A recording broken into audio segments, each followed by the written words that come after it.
Bismillahirrahmanirrahim. Assalamualaikum warahmatullahi wabarakatuh.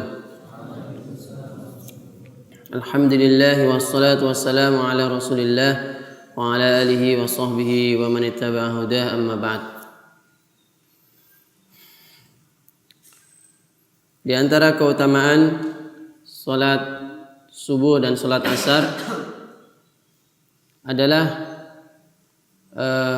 atau di antara keistimewaan salat subuh dan salat asar, siapa yang menyia-nyiakan salat asar, bahkan tidak melakukannya atau meninggalkannya, maka dia amal kebaikannya banyak yang hilang. Amal kebaikannya menjadi lebur, menjadi debu, tidak berguna. Sebagaimana hadis yang dibacakan tadi, saya baca ya. Wa an Buraidah radhiyallahu anhu qala Rasulullah sallallahu alaihi wasallam, man taraka salatal asri faqad habita amaluhu. Rawahul Bukhari. Berasal dari sahabat Buraidah radhiyallahu anhu, dia berkata, Rasulullah sallallahu alaihi wasallam bersabda, man taraka salatal asri, barang siapa meninggalkan salat asar, faqad habita amaluhu, maka sungguh dia telah habita, telah lebur, telah hancur amal ibadahnya. Faqad habita amaluhu, maka hancur amal kebaikannya.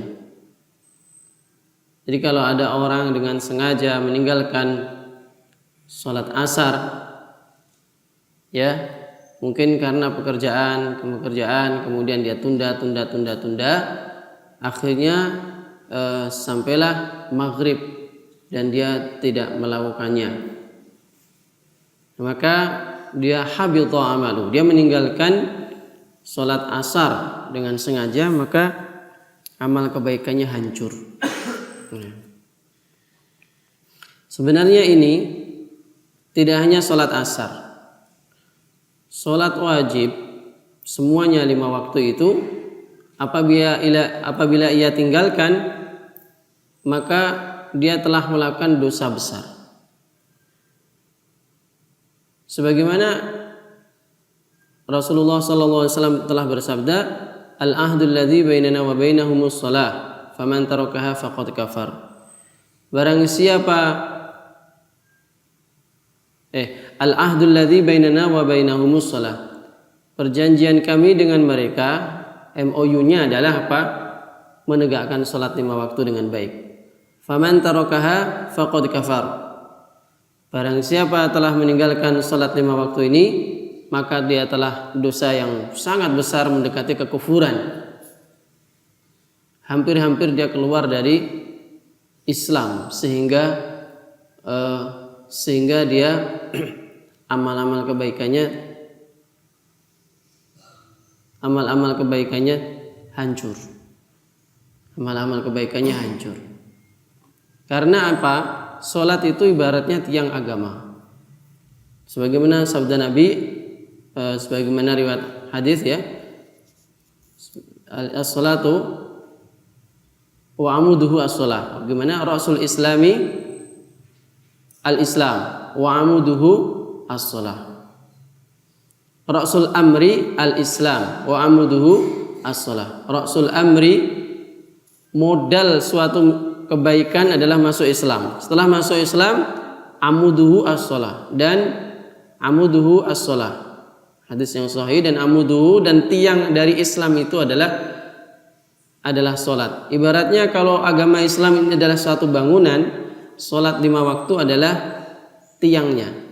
Kita bisa lihat masjid ini, ada banyak tiang. Seandainya nggak ada tiangnya bagaimana? Ya, ini seandainya nggak ada tiangnya, bangunan-bangunan ini bagaimana? Dia akan runtuh. Seperti itulah. Sehingga ulama mengatakan as-salatu imaduddin. Salat adalah tiang agama. Kalau hadisnya rasul amri al-islam wa amuduhu as-shalah wa dzirwatu sanamihi al-jihadu fi sabilillah. Ya.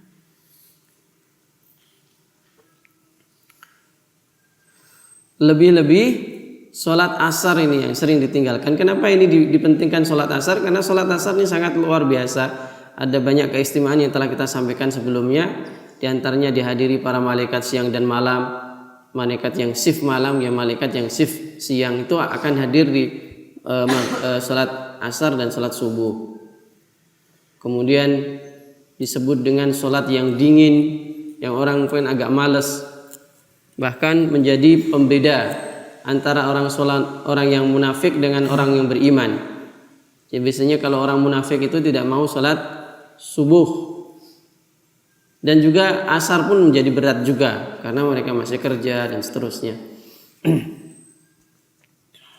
Antum nanti kalau punya perusahaan atau apa, atau punya usaha apa, baik usaha kecil-kecilan atau usaha besar, maka kerjakan sholat, jangan tinggalkan sholat. Sesibuk apapun lakukan sholat. Kalau nggak bisa bareng-bareng minimal sif-sifan, gitu. Kalau usaha kecil-kecilan ya kayak pecel lele. Kalau usaha besar-besaran ya punya PT yang besar, maka karyawannya itu dipersilahkan kasih waktu sholat. Itu malah langsung diimami sendiri, masya Allah, luar biasa. Di sholat ini ditegakkan sehingga Islam itu menjadi ibaratnya bangunan. Kalau sholatnya tegak, bangunannya akan kuat. Tapi kalau tiangnya itu tidak tegak, maka bangunan Islam itu akan menjadi runtuh. Sehingga Nabi mengatakan, man taraka salatal asri faqad habita amaluh. Barang siapa dia itu meninggalkan salat asar, maka dia akan hancur amalan-amalan baiknya, hilang pahala-pahalanya. Karena bangunan Islamnya telah runtuh. Bangunan Islamnya telah runtuh. Iman.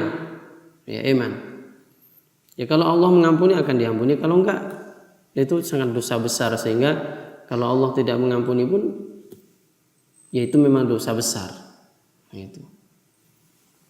Kalau Allah mengampuni ya suka-suka Allah. Allah tidak ada yang memaksa. Yaghfiru liman yasha wa yu'adzibu man yasha. Allah itu mengampuni kepada seseorang yang Ia kehendaki, dan Allah juga merahmati kepada orang-orang yang kehendaki. Dan kita ini supaya mendapatkan rahmat harus melakukan sebab-sebab turunnya rahmat. Sebab-sebab turunnya rahmat. Ya. Jadi ada seorang santri kami itu yang saya sudah pernah ceritakan bahwasanya dia itu hafal hanya 4 bulan, ya kan? 4 bulan. Masya Allah, luar biasa. 4 bulan selesai dan lancar. Kita ini udah bertahun-tahun gak lancar-lancar. Dia 4 bulan lancar. Salah satu penyebabnya ya kita teliti terus, saya perhatikan apa ini sebab sebenarnya. Dia juga bukan keturunan orang yang kelihatan kiai atau ustadz atau apa gitu, tapi orang-orang biasa. Bapaknya meninggal dunia, kemudian ibunya kerja di Surabaya, di orang-orang yang kerja di angkatan labur, AL angkatan labur, apa itu AL? Tukang batu ya. Jadi membuat bangunan gitu kan. Kalau ibunya itu ya kadang ikut ngangkat, atau kadang-kadang dia itu ya jualan nasinya gitu. Jualan nasinya. Di situ ya tidak ada yang sholat. Yang sholat hanya dia saja, ibunya ini. Dan kadang anak ini yang jadi santri ini juga seminggu sekali datang ke Surabaya gitu. Kemudian nanti pulang lagi, seminggu lagi datang ke Surabaya bantu ibunya kerja gitu. Kerja juga ya ikut ngangkat semen juga dan seterusnya. Nah yang sholat ya ibunya sama anaknya nih, yang lain nggak ada yang sholat. Masya Allah, berat sekali. Sholat itu rasanya kayaknya berat. Gak ada temannya sama sekali. Yang lain tuh nggak pada sholat. Jadi kalau udah hari Sabtu gajian, minggu sekali hari Sabtu gajian, langsung malam Ahadnya, malam Minggunya langsung para tukang-tukang itu menghabiskan yang bujang-bujang itu habis, nunggu minum-minuman, nunggu main perempuan. Dah besok hari Ahad sudah habis, nggak punya uang lagi. Jadi kerja seminggu habis satu malam. Begitu hidupnya dan nggak pada sholat. Ya ini tidak seluruh tukang kayak gini, maksudnya yang di lingkungan dia ini loh. Saya nggak tahu yang lainnya, tapi ceritanya dia itu gitu. Tukang-tukang macam-macam. Saya seperti manusia yang lain, ada yang baik ada yang buruk. Tapi yang dia ikut di situ adalah pada nggak sholat. Dia sendiri yang sholat. Setelah selesai lulus aliyah, ya dengan nilai yang pas-pasan, ya karena jarang masuk sekolah, hanya sering kerja dia. Kemudian dia menghafal bersama saya, setoran sama saya, alhamdulillah 4 bulan selesai. Dan lancar. 4 bulan selesai dan lancar. Nah saya pikir-pikir adalah 2 penyebabnya. 1, dia berbakti kepada orang tuanya. Kedua, dia tetap istiqomah menjalankan sholat dia, di mana semua tidak ada yang menjalankan sholat. Berat loh di lingkungan orang yang nggak sholat, kemudian antum sendiri sholat sendiri. Kalau antum di pesantren orang-orang pada sholat, ya toh, kita pengen sholat, ya itu adalah kemudahan gitu. Tapi kalau sudah begini kok nggak sholat juga, wah itu udah sangat keterlaluan, ya sangat keterlaluan. Bagaimana kalau dia hidup seperti tadi, berada di tempat orang-orang nggak sholat, mas sudah mendodro. Nah, di tempat yang orang sholat aja dia nggak sholat gitu, ini kan bahaya.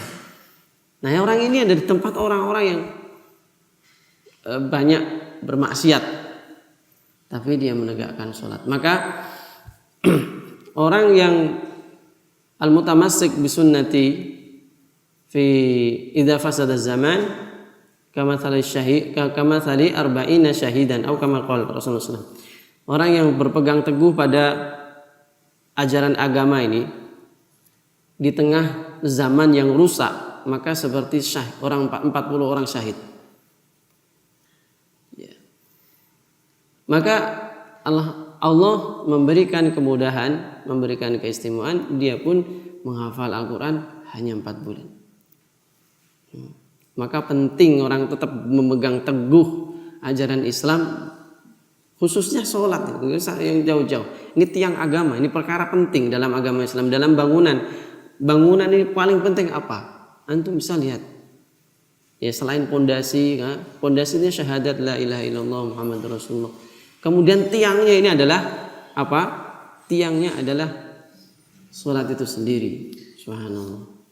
Nah, inilah keistimewaan sholat ya, keutamaannya begitu besarnya. Maka jangan sampai kita pekerjaan kita, urusan dunia kita menyebabkan kita meninggalkan sholat. Ada seorang sopir, istrinya tuh hafizah, ya seorang sopir truk. Istrinya hafizah, baik, taat, ya cantik juga. Tapi suaminya adalah seorang sopir truk. Tapi sopir truknya ini nggak seperti sopir truk yang lain. Bukan gitu ya. Sopir truk ini tetap memegang memegang keislaman dengan baik. Dia sholatnya dijaga gitu. Ya sopir truk ya macam-macam juga, sama seperti kita lah. Ada yang baik, ada yang buruk gitu. Ya tidak hanya sopir truk juga, bahkan ustadz pun ada yang ustadz yang baik, ada yang ustadz yang baik gitu. Masya Allah. Nah ini sopir truk ini dia Masya Allah. Ya, sopir truk rata-rata kan kalau mayoritasnya secara keilmuan agama kan ya kurang gitu. Ya. Tapi dia ternyata memegang Islam dengan sebaik-baiknya. Allah mudahkan mendapatkan keluarga yang baik. Maka jaga sholat. Kalau antum jaga sholat, jaga Al-Quran, ini jaga sholat, jaga Al-Quran. Ini antum sebentar lagi mau ujian ya. Ini tanggal 10 insya Allah pada pulang ya, tanggal 10 April. Sekarang sudah tanggal berapa? 14 ya. 14 apa ini? Maret. Tidak ada 30 hari, kira-kira mungkin 25 harian kita sudah pulang. Dan ujiannya hanya tinggal sebentar lagi, berapa minggu, 1 minggu, 2 minggu, atau berapa minggu, 3 minggu ini, kayak antara itulah. Nah, itu tenanan. Al-Quran dijaga, sholat dan Al-Quran dijaga. Tolong santri itu sholatnya dan Al-Qurannya dijaga dengan baik, tambah akhlak yang baik. Itu paling baik, paling penting. Sholat dan Al-Quran itu hubungannya dengan Allah. Akhlak pada manusia itu hubungan dengan manusia, kita harus seimbang. Ya, seimbang antara hubungan kita dengan Allah dan hubungan dengan manusia, semua harus oke, harus baik semuanya. Nah, ini keilmuan ya, sholatnya dijaga dengan baik. Sholat kemudian juga baca Quran, hafalannya nanti dijaga mulai dari sekarang, nanti pulang 2 bulan dijaga dengan baik, kembali lagi nanti dalam keadaan hafalannya tambah kuat, bukan hafalannya semakin terkikis oleh zaman. Jangan sampai seperti itu. Nah, saya kira itu ya. Nah, itulah nanti yang akan menentukan keberhasilan antum. Hasanah fid dunya, hasanah fil akhirah. Keberhasilan, kebahagiaan di dunia dan kebahagiaan di akhirat. Ya, saya kira itu. Semoga Allah Subhanahu wa taala memberikan ilmu yang bermanfaat dan juga semoga kita dijadikan oleh Allah sebagai ahli Al-Quran, alladzina hum ahluhu wa khassatuhu ya rabbal alamin. Sallallahu ala nabiyina Muhammadin wa ala alihi wa sahbihi wasallam. Alhamdulillahirabbil alamin. Wassalamu alaikum warahmatullahi wabarakatuh.